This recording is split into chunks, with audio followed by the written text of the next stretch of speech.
What's happening, guys? Welcome back to another video. In this video, I'm going to talk about my experience and perspective playing college football as a full Asian American in a sport that's typically played by African American.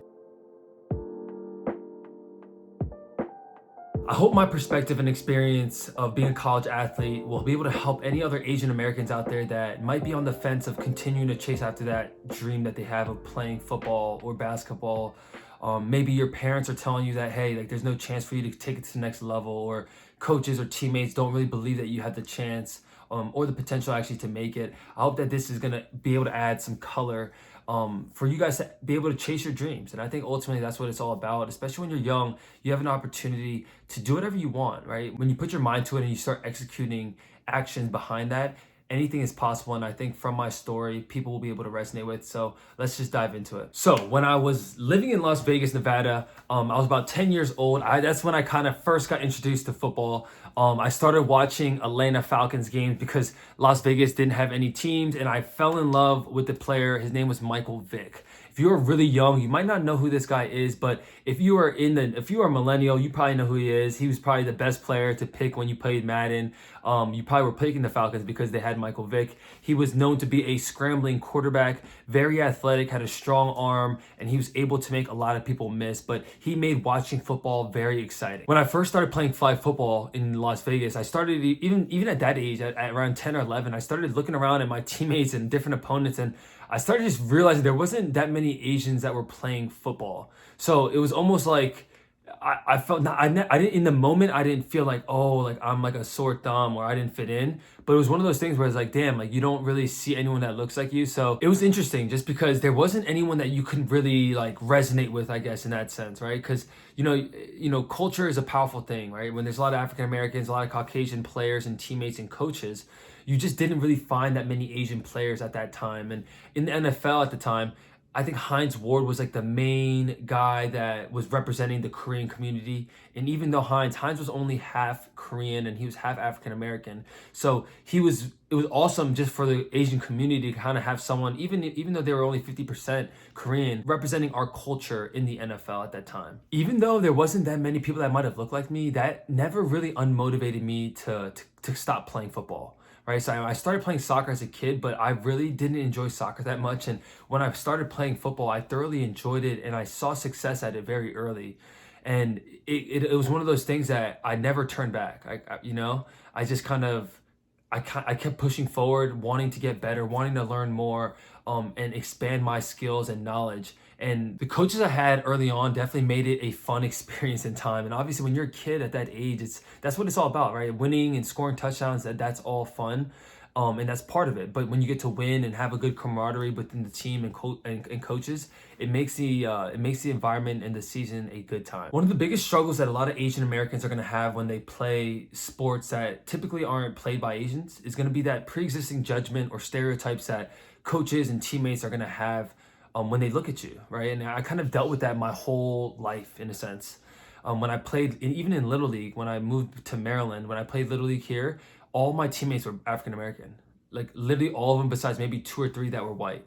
And my coaches were all African American as well. When I first got there, I knew already that they weren't going to put me at a skilled position. Like they didn't put me at running back or quarterback or receiver.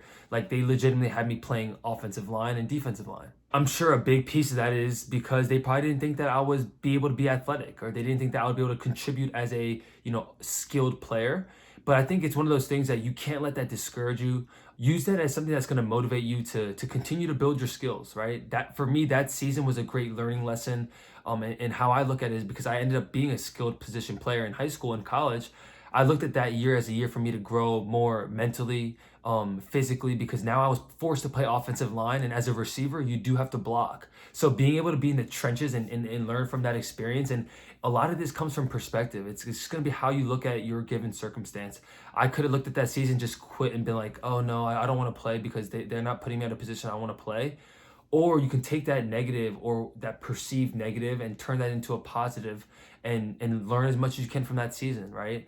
And it was an awesome year for me to just gotta dive into that culture and that community. And all those guys, they accepted me for who I was, right? They might have seen me as an Asian kid or an Asian teammate, but by the end of the year, or even by the middle of the year, they saw me as one of their brothers. And to kind of be in that environment, in that culture, was something that is extremely powerful. It's so interesting too because, right now it's June in 2020, and there's so much chaos going around in the country, right? It seems like we're so divided in many ways.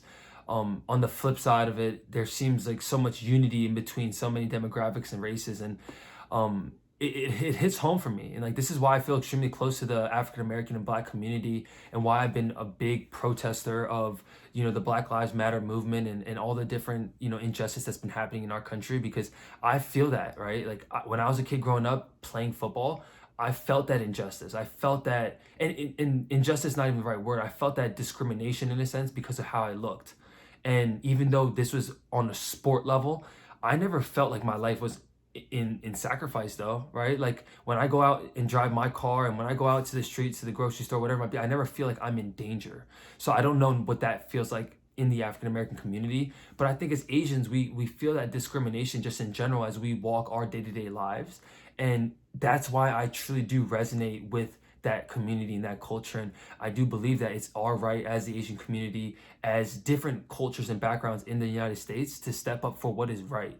It's not that it affects me or that affects my culture or community. It's the fact that it affects people. And when you see your brothers and sisters from different ethnicities and races that are getting targeted in a certain way, I think it's only right that we stand up for what is right. And this video wasn't meant to be about injustice and Black Lives Matter, but I think it is important just to touch on it, and the fact that my story, in a sense, can resonate with both parties, because I've been on the football side, where I felt like my race and my look wasn't fitting the mold, but yet that didn't really stop me, right? And to kind of come full circle, I think it hits home for both sides of the community, because you can truly understand why each party feels a certain way, but now it's being able to now move forward and push for what is right. One of the biggest positives that I took about being that underdog, being that kid that was not like everyone else, was it created a big chip on my shoulder. I knew that I had to work my ass off to be able to compete with my teammates that were African American, that probably had more God-given talent than I did. It created this work ethic that was almost unmatched. In my head, I just knew that I always had to outwork anyone around me, right? Whether you were white, purple, black, whatever it might have been. Like, I just knew that what I can control is how hard I work and how hard I prepare and educate myself with the system, with defensive, with my position, different receiver positions specifically.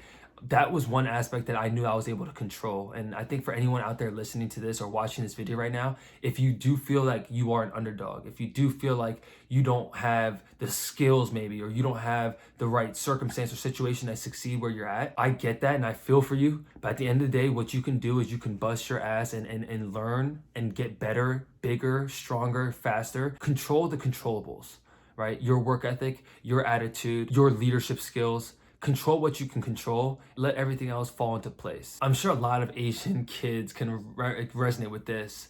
Our parents, especially when they are full Korean or full Chinese or full Asian, they don't really believe in sports being the outlet to go to school, right? Obviously, getting good grades and being a 4.0 student is kind of the typical route for most Asian kids. And for me, I just was not a big student. I really did not enjoy school. And a big part of it was because I had this athlete mentality that, football and sports was going to be my outlet out. And luckily, I worked hard enough to make that actually happen. But for a lot of circumstances and a lot of kids, like, your parents are going to be on you about grades. And if you're not doing well in school, they're probably not going to let you play sports.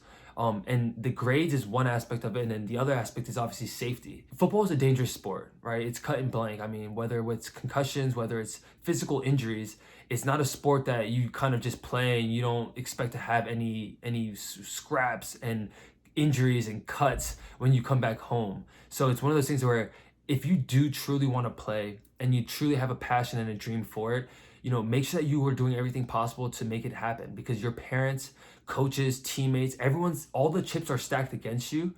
And it gets very easy to listen to the outside noise of, like, Matt, like, why don't you just go play golf or go play tennis, right? Something that's going to be more suiting for who you look like. And in my opinion, I just think living your life for other people is the quickest way to unhappiness. So if you are out there and your parents are telling you this, or your family's telling you this, or your coaches or teammates are saying that's not you, don't let anyone tell you how to live your life. because ultimately you're going to be unhappy and you're not going to feel fulfilled when you're kind of living your life for someone else. So keep that in mind regardless of what circumstance you might be in. I took a lot of pride representing the Korean American community in football specifically. I knew that, for me being a full Korean, it was something that was uncommon. And for me to have the success and see the success that I did throughout, middle school, high school, and even in college, it was something I really prided myself of being proud to be Korean. Like I always was proud to say, hey, I'm full Korean. I'm not half, I'm not a quarter. If you saw my last name, Troy, like I'm excited to represent that, right? I knew that it wasn't the norm, but it really made me excited to kind of stand out in the sense of like, oh, most people think, oh, you're Asian, like you're just a kicker, you're probably a punter, and I would get that all the time. Oh, like Matt, you're probably just like you're a special teams guy, like, and it was one of those. It's funny because once again, right, like people trying to put you in a box, people trying to say you're this or you're that, but like I played a skilled position. Like I played receiver and I played quarterback. And those are two positions that like, you just wouldn't think that an Asian would be playing. And it's one of those things I really prided myself on, to be able to stand out in a sense because I look different. And I really was excited to be able to represent for my community and culture throughout my times of playing football. Being an Asian American, you're always going to be looked at as an underdog, especially in football. There's been numerous times where I was playing and coaches looking at me or recruiting me and they're like, oh, he's not going to be that good, look past him or whatever it might be. But, none of that matters. Only thing that matters is that when you strap your chin straps up and your shoulder pads are ready to go and you're in that game, it's a matter of execution, right? If it's a white DB, if it's a black corner, whatever it might be, like whoever's in front of you, that your job is to execute and to beat them. And ultimately, it doesn't matter what you look like, right? A lot of times I like to wear a visor when I play because I didn't want people to look at me and be like, oh, he's Asian, he's not good, right? Like that kind of me, like for me was like almost like a mask to kind of like mask the fact that I was full Asian, right? And it's one of those things where that kind of created this like, it was almost like a superhero. When you be able to put that mask on, no one really knows that full identity. I just felt like that kind of helped me escape when I was playing. I just knew that like when I had my helmet, shoulder pads on, it didn't matter at that point, right? It didn't matter if I was purple, if I was green, if I was yellow, if I was Asian, if I was black, if I was white. All that mattered was my ability to execute and my ability to play as a football player. As we close out this video, and if for anyone that's still watching or watching up to this point, I want to appreciate you for watching this long, especially if you are an Asian American that is younger and getting into the sport that you want to pursue. I think the two things I will leave with you guys is, one, don't live your life based on other people's opinions. You're gonna get that all the time, especially being an Asian American playing sports. Don't live your life based on your parents' opinions, on your coach's opinions, your teammates, whoever it might be. If you want to do something, do it for yourself, right? And I think ultimately, whether you succeed or you fail, at least you will have no regrets that you didn't try. And I think as people, the last thing you want when you're 60, when you're 65, 70, and you're close to being on your deathbed, you don't want to live with regret that you never tried or that you never attempted. So don't live your life based on other opinions. If you want to do something, do it for yourself. Secondly, to kind of back that point up, is if you are going to do something, do at it 100%, right? Make sure that you are busting your ass to squeeze the hell out of your lemon, right? If your life is a lemon, make sure that you're trying to squeeze every ounce of juice that you have in that lemon, in that piece of life, right? Because at the end of the day, like that's going to be your determining factor, right? That's going to be a determining factor of your success and your failure. If you're going to do something, you might as well do it to your full capability, because if not, what's the point of doing it? I hope you guys did like this video and gain some value out of it. If you did like it, I'd love if you guys hit that like button and subscribe button as well. Make sure you hit that bell button so you guys get notified when I push out my next video. I'm thinking of doing a series of videos that kind of similar to this one, but maybe going specifically into details of, earning my first college scholarship or, scoring my first touchdown or whatever it might be.